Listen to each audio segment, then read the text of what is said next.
मित्रांनो, कालच आपण एका व्हिडिओच्या माध्यमातून माहिती घेतली होती की ठप्प झालेला पीक विमा नव्याने परत एकदा वाटपाला सुरुवात होणार आहे। 22 जिल्ह्यातील शेतकऱ्यांना पीक विमा 2555 कोटी रुपयांचा मंजूर देखील झालेला आहे आणि तो वाटप देखील होणार आहे, ही देखील माहिती घेतली होती।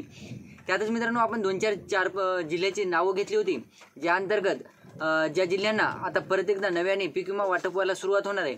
परंतु मित्रांनो, एकंदरीत बघायचं झालं तर वाटप झालेल्या जिल्ह्यातील काही शेतकरी अद्यापही उर्वरित शेतकऱ्यांना त्यांचा पीक विमा कॅल्क्युलेट झाला नाही, त्यांना कॅल्क्युलेट झालेल्या रकमा ह्या वितरित झाल्या नाही आणि काही इतर सुद्धा कारण आहेत जे शेतकऱ्यांना पीक विमा वाटपाला म्हणजे विलंब लागलेला आहे। त्या शेतकऱ्यांच्या खात्यावर अद्यापही रकमा वितरित झालेल्या नाहीत। तर याबद्दलची सविस्तर माहिती आपण आजच्या व्हिडिओमध्ये क्लिअर करण्याचा प्रयत्न करणार आहोत।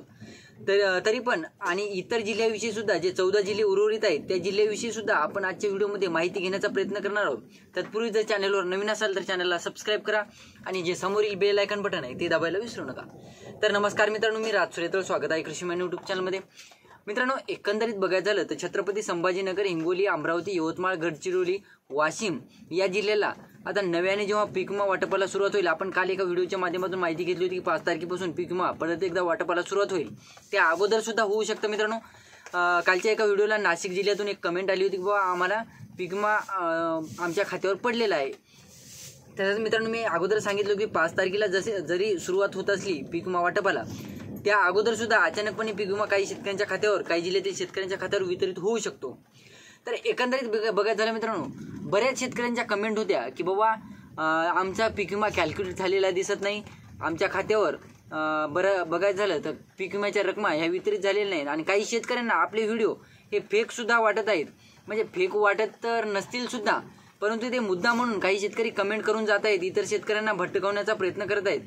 तर काही शेतकऱ्यांचे प्रश्न होते की बाबा आमच्या पीक विम्यासंदर्भात माहिती द्या, आमचा कॅल्क्युलेट झालेला नाही पीक विमा।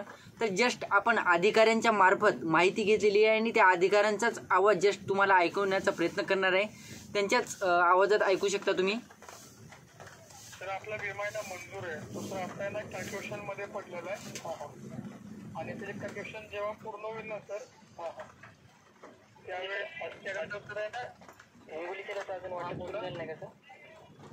सर सुरू झाले महाराष्ट्रात प्रत्येक जिल्ह्यावर वाटप सुरू झाले, पण ज्यांचे झाले ना प्रोसिजर पूर्ण त्यांना विमा पडतो, ज्यांचे बाकी त्यांना विमा पडत नाही। तर त्यांचं असं म्हणणं आहे मित्रांनो, ज्यांचा कॅल्क्युलेट विमा झालेला आहे, मग ते जिल्हा कोणताही असो, ज्यांचा कॅल्क्युलेट पीक विमा झालेला आहे टप्प्याटप्प्याने का होईना त्यांच्या खात्यावर ह्या रकमा वितरित होत आहेत। परंतु ज्या शेतकऱ्यांच्या कॅल्क्युलेट झालेल्या नाहीत रकमा, त्या शेतकऱ्यांना सध्या तरी वाट बघावी लागणार आहे। मग ते यवतमाळ जिल्हा असो की लातूर जिल्हा असो, छत्रपती संभाजीनगर जिल्हा असो किंवा बुलढाणा जिल्हा असो, या जिल्ह्यामध्ये वाटप झालेला होता। परंतु ज्या शेतकऱ्यांच्या खात्यावर या रकमा वितरित झालेल्या नाहीत, त्या शेतकऱ्यांच्या रकमा जर कॅल्क्युलेट झालेल्या नसतील तर त्यांना वाट बघायची आहे। त्यांचा कॅल्क्युलेट झाला की त्यांच्या खात्यावर सुद्धा ह्या रकमा वितरित होणार आहेत। त्यानंतर मित्रांनो, त्यांचं असं सुद्धा म्हणणं आहे अधिकाऱ्यांचं की कॅल्क्युलेट झालेल्या रकमा म्हणजे त्यांचं असं म्हणणं आहे की बाबा महाराष्ट्रात बऱ्याच जिल्ह्यामध्ये ह्या पीक विमा वाटपाला सुरुवात झालेली आहे आजपासून। आणि एकंदरीत बघायचं झालं तर ज्या शेतकऱ्यांचा कॅल्क्युलेट झालेला आहे पीक विमा, त्यांच्या खात्यावर या रकमा वितरित होणारच आहेत। त्यानंतर पुढची रेकॉर्डिंग बघूया। आता आपली अमाऊंट आहे ना कॅल्क्युलेशन मध्ये पडलेली, त्याचा कॅल्क्युलेशन झाली ना त्याची अमाऊंट तुम्हाला पडेल।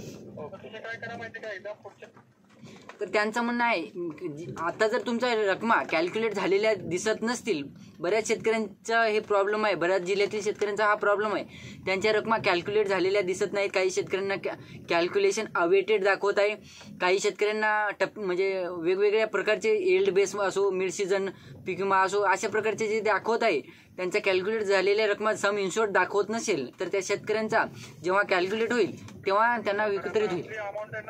कॅल्क्युलेशन मध्ये पडलेली, त्याला कॅल्क्युलेशन झाली ना की ती अमाऊंट तुम्हाला पडेल। त्यांचं असं म्हणणं आहे कॅल्क्युलेशन झाली की त्यांच्या खात्यावर या रकमा अमाऊंट वितरित होईल। आता हीच रेकॉर्डिंग नाही मित्रांनो, इतर सुद्धा आपल्याकडे रेकॉर्डिंग आहेत, ज्या अंतर्गत ही जरी माहिती शेतकऱ्यांना, काही शेतकऱ्यांना ही सुद्धा माहिती खोटी वाटू शकते, त्या शेतकऱ्यांसाठी परत एकदा अजून एक आपल्याकडे रेकॉर्डिंग आहे, ती रेकॉर्डिंग सुद्धा त्यांना ऐकवण्याचा प्रयत्न करू द्या। त्याच्यावर माहिती आलेली आहे सर, मी ते माहिती बघून सांगत आहे। त्यांना जो एलडब्ल्यूएस आलेला होता त्याची अमाऊंट 0 होती, आता ह्यांना दुसरा मिड टर्मचा आलेला आहे 2631 रुपये। ठीक आहे, आणखी आलेला नाही आहे, कॅल्क्युलेट झालेला आहे। ठीक आहे, ठीक आहे। आपण माहिती दिल्याबद्दल हा, तर यांचं काय म्हणणं होतं की त्यांचं जे कॅल्क्युलेशन आहे, आता काही शेतकऱ्यांचे प्रश्न होते, त्यांचं कॅल्क्युलेशन जे 0 दाखवत होतं. आता हा जे आता प्रश्न होता ते अगोदर त्या शेतकऱ्याचं काय झालं होतं, एल्ड बेस कॅल्क्युलेशन 0 दाखवत होतं.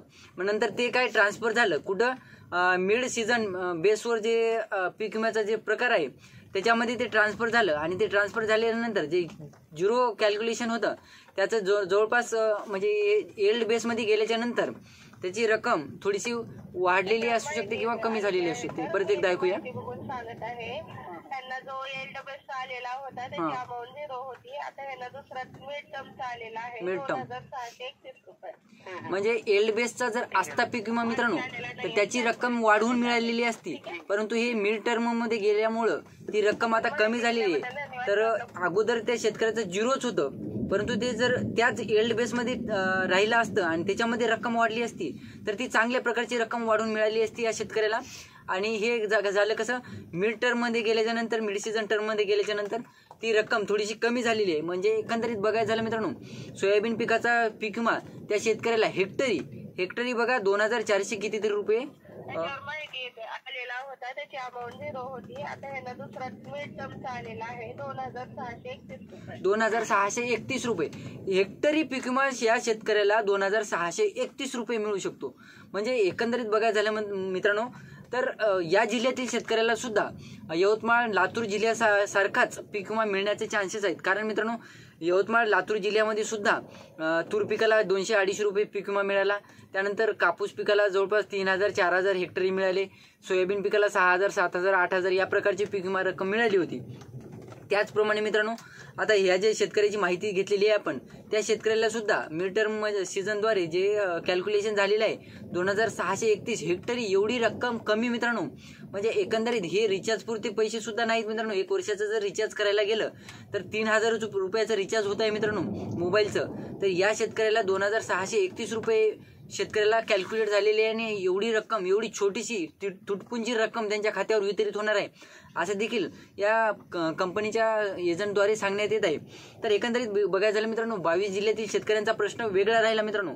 कारण 22 जिल्ह्यातील शेतकऱ्यांविषयी आपण बऱ्याच व्हिडिओमध्ये माहिती घेत आहोत, परंतु 14 जिल्ह्यातील शेतकऱ्यांचं काय, 14 जिल्ह्यातील शेतकऱ्यांना या रक्कमा वितरित होणार की नाही, मग त्या 14 जिल्ह्यातील शेतकऱ्यांनी मग पीक विम्याच्या संदर्भात वंचित राहायचं की वाट बघायची ते सुद्धा आपण या व्हिडिओमध्ये क्लिअर करण्याचा प्रयत्न करणार. व्हिडिओ थोडासा मोठा होऊ शकतो मित्रांनो, परंतु व्हिडिओवर कंटिन्यू राहा. तर एकंदरीत बघायचं झालं मित्रांनो, ज्या शेतकरी 14 जिल्ह्यातून म्हणजे 22 जिल्ह्या व्यतिरिक्त, आता 22 जिल्ह्याची मी नावं नाही घेऊ शकत या व्हिडिओमध्ये, तर त्या 22 जिल्ह्याच्या व्यतिरिक्त जे शेतकरी आहेत त्या 22 जिल्ह्यात व्यतिरिक्त त्या शेतकऱ्यांना काय होणार आहे, काही शेतकऱ्यांना फळपीक विमा मिळणार आहे.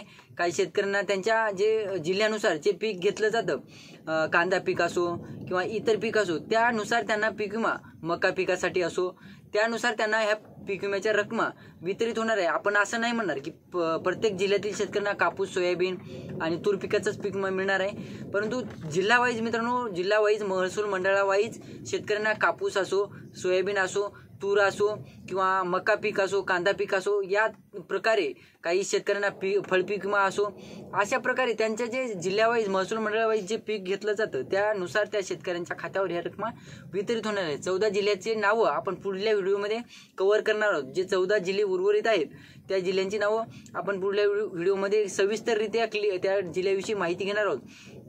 आणि जे बघायचं झालं मित्रांनो, आपण अजून एका जिल्ह्याविषयी माहिती घेणार आहोत. तो जिल्हा म्हणजे ते पुढच्याच व्हिडिओमध्ये आपण क्लिअर करणार आहोत. त्या जिल्ह्याविषयी आपण व्हिडिओ बनवून सुद्धा ठेवलेला आहे, परंतु तो अपलोड करायचा राहिलेला आहे. त्या जिल्ह्यातील फळपीक विम्यासंदर्भात म्हणजे आंबा, काजू फळपीक विम्यासंदर्भात तो व्हिडिओ असणार आहे. तर त्या व्हिडिओला बघण्यासाठी तुम्ही चॅनल सबस्क्राईब करून ठेवा. आणि हा व्हिडिओ जर आवडला असेल तर जास्तीत जास्त शेतकऱ्यांपर्यंत पोहोचवण्याचा प्रयत्न करा. चॅनलला सबस्क्राईब करा, लाईक करा, व्हिडिओला जास्तीत जास्त शेतकऱ्यांपर्यंत पोहोचवण्याचा प्रयत्न करा. धन्यवाद.